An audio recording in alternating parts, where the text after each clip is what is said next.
One. So last year was a big question mark with the Lakers and Russell Westbrook, right? Were the Lakers going to be able to find that trade partner, be able to make a move in order to upgrade the team and unload Russell Westbrook's contract? Last season, many believed that it was impossible. Many thought like, oh, you're going to have to trade first round pick just to unload Russell Westbrook. And that's not even counting to get quality players of any substance. And lo and behold, the Utah Jazz and the Minnesota Timberwolves ended up coming together to bail the Lakers out. And the Lakers ended up making the conference finals. So Utah is definitely a trade suitor that many didn't think it would be, right? With Danny Ainge and stuff. Like, there was a lot of talks of like, oh no, he's going to do everything he can to try to just cut the Lakers. And luckily for the Lakers, they were able to get a real quality deal considering and given the circumstances. But the Utah Jazz are once again a team that is not in the best position thus far this year. Last year, they started off really well, right? They were even like the 1 seed at one point and just looking like a team that was a real surprise. Well, this year, it's been the complete opposite, right? This year, the Utah Jazz are at bottom of the totem pole type team. They are currently at 7-13 on the season, and more likely than not, they're not going to turn it around. It would even be in their best interest to not turn it around. So with that, Utah could very well be sellers this trade deadline, right? And the Lakers have a list of teams in which they are monitoring as potential fire sale targets. You have the Raptors, the Wizards, the Jazz, the Nets, and the Hornets as teams. Obviously, the Chicago Bulls are a team that is mentioned, and I want to kind of go through the various teams in various videos. So I want to focus this video on the Utah Jazz. Of course, I want to hear your thoughts and opinions down in the comments below. I'll also be sure to like the video and subscribe to the channel. So sticking with Utah, obviously not just the Lakers, but there are many teams that would be very interested in several players. For the Lakers, three that immediately come to mind would be a reunion with Jordan Clarkson, give you a scoring guard that's given 18 points per game, 3.3 rebounds, and just under 5 assists at 4.9. He's 31 years old, decent size. He could be kind of a scoring guard, give the Lakers some rim pressure guard that they don't really have, a guy that gives them a little bit of athleticism, bring him off the bench. You could even start him in spots if you needed to. However you want to approach it, Jordan Clarkson does make a lot of sense for the Los Angeles Lakers. Kelly Olynyk is another name that I really like. Gives you another stretch 4 big, a guy that's physical, that doesn't mind, getting dirty and roughing down low in the post, a guy that you could dump the ball down to and go to work in the post, and provides a really good quality three-point shooter. Those are also two guys that I think many teams would be very interested in, especially contract-wise. They're both very reasonable contracts, but the big prize would be Lauri Markkanen, right? Lauri Markkanen is the guy that most teams would be just lining up and ready to give up a lot to acquire a guy of his skill set. I mean, Lauri Markkanen this year has been absolutely ridiculous. He's still extremely young at 26 years old, 7 foot, 240 pounds. He's averaging this season 24 points per game, 8.7 rebounds, and 1.1 assists. I mean, he's played the center, the 3 through 5 this year. But even beyond that, right? Like, the Lakers could definitely use a big man. All three guys are on very reasonable contracts. We'll start with Kelly Olynyk. So as far as Kelly Olynyk and his contract goes, he is on the final year of a $12 million contract.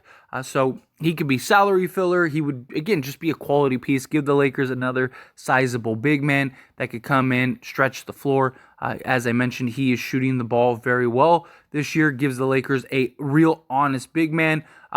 He's not a guy that takes a ton of shots for Utah. He's had better years in the past, especially last year in particular, where he averaged 13 points per game. But like last year would probably be better stats just because he had a bigger role, more opportunity. Last year on 8.2 attempts, he shot 50% from the field. He shot 39.4% from 3-point range and then 85.3% from the free throw line, EFG of 58.3. which is huge. Now, this year, you could look at it, and he has like ridiculous stats for this season, but again, it's a smaller sample size. Basically, on half the attempts, he's shooting 58% from the field. He's shooting 47.1% from three, 65.4% from 2-point range. The guy is just absolutely shooting the lights out and would be a really welcoming acquisition.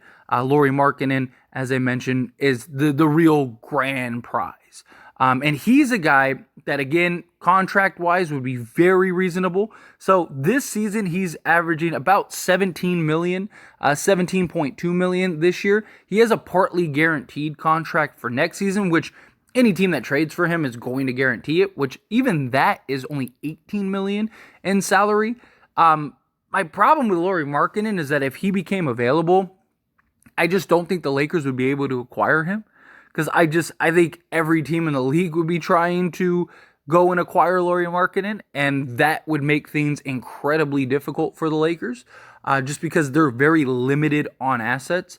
They only have one first-round pick, like a pick swap, and a couple second-round picks that they could trade. Like a team like the Knicks could easily outbid us and still have a treasure trove of assets to just make things difficult. Like, that's my problem. Is that, and Lauri Markkanen is still young enough to where teams would do that. Like, even like middle of the pack teams and non-contending teams might even take a shot at him and just go, well, hey, we can get him. He's young enough to kind of head in our right direction. Like, would San Antonio take a flyer on Lauri Markkanen and have Markkanen and like Wemby as like your front court for the foreseeable future? That would be a pretty good spot to be in.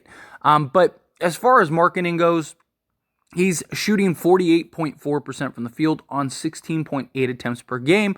He's also shooting 8.5 threes per game, so high volume, and he's shooting 38.3%. This is a guy that's a career 38%, 37% three-point shooter. He's averaging, as I mentioned earlier, 24 points per game. Now, again, Jordan Clarkson, I know a lot of people really want Jordan Clarkson. A lot of people really want Colin Sexton. I've seen people throw him out there. I'm not a big fan of Colin Sexton. He has games where he's great, don't get me wrong, but he is extremely inefficient.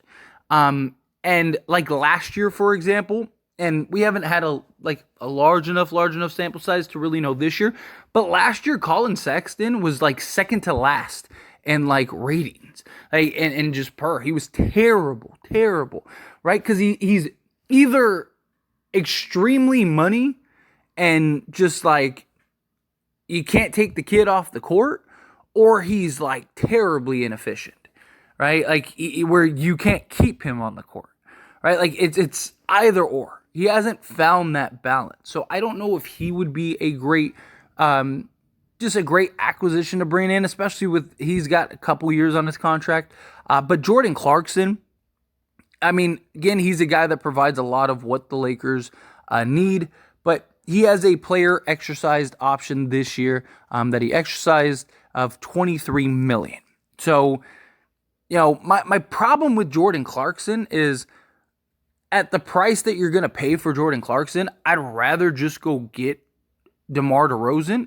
Because I think it'd be cheaper to get him, and two, it's only going to cost you $5 million more, and it might not cost you any type of like significant assets.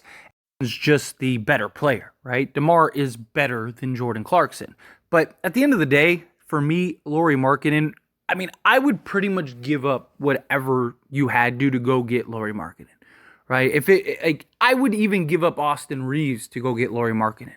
Because you're talking about a 26-year-old, 7-foot, stretch big man who is one of, if not the best shooting big man in the league the last few years.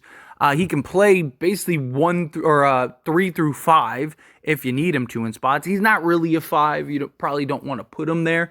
But I mean, even at the 3, like Utah's had him at the 3. He's been great on both sides of the ball for them.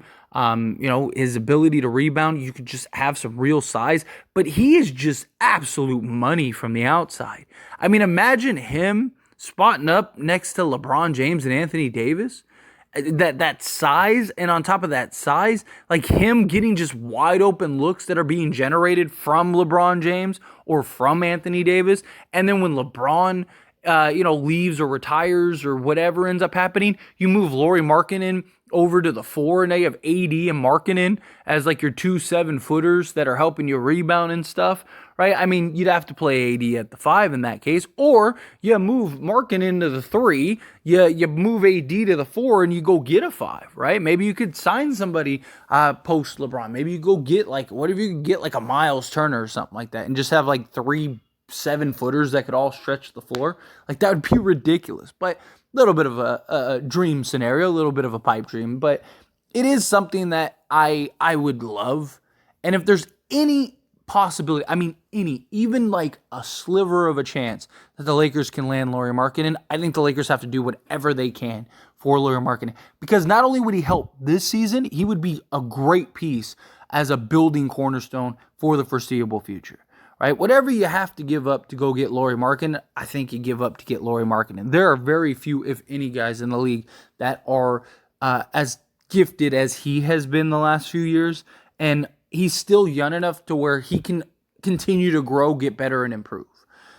So he would be one of my like favorite choices for now and the future, because also he would just fit in seamlessly next to LeBron James and Anthony Davis. Right, like even like with DeMar DeRozan, Zach LaVine, guys like that, like there are questions about like, okay, well, would they be able to play that particular role as like the third guy scorer? Like, well, Lauri Markkanen would just basically get to play the exact same role he is, right? Just shoot a ton of threes, hit him at an efficient clip, rebound, defend, right? Like, we'll generate shots for you. Don't worry about it. Like, Lauri Markkanen to me is just, that's the grand slam out of the park type trade. Very few, in my opinion, that would be like that. But again, for me, if I'm being honest, I think even if Lauri Markkanen did become available, which Utah would be, I don't think that they should try to get rid of him, at least yet, right? Like, give it another year or two. And if you're not like heading in a positive direction, then it's like, well, he's 27, 28 now. It's like, maybe we should look to move him, because by the time we're good, he could be in his mid-30s at that point, right? So, but if he did become available, I just think that there's so many teams that could outbid us that he makes sense for as well, that they would probably win and get him, which is my concern. But I don't know. Anyway, as always, this is a discussion, so I pass the question on you. Let me know your thoughts and opinions down in the comments below. What do you think of Utah as a trade suitor? Who on Utah would you want? Would you be interested in? Again, however you feel, whatever your thoughts are, I'd love to hear it, so let me know down in the comments below. That being said, if you haven't liked this video, hit that like button. Helps me out a lot. Lets me know you enjoy these types of videos, and I truly appreciate it. If you're not subscribed to the channel, hit that subscribe button. Turn on the bell notifications. Appreciate y'all. See you in the next one. Thank you.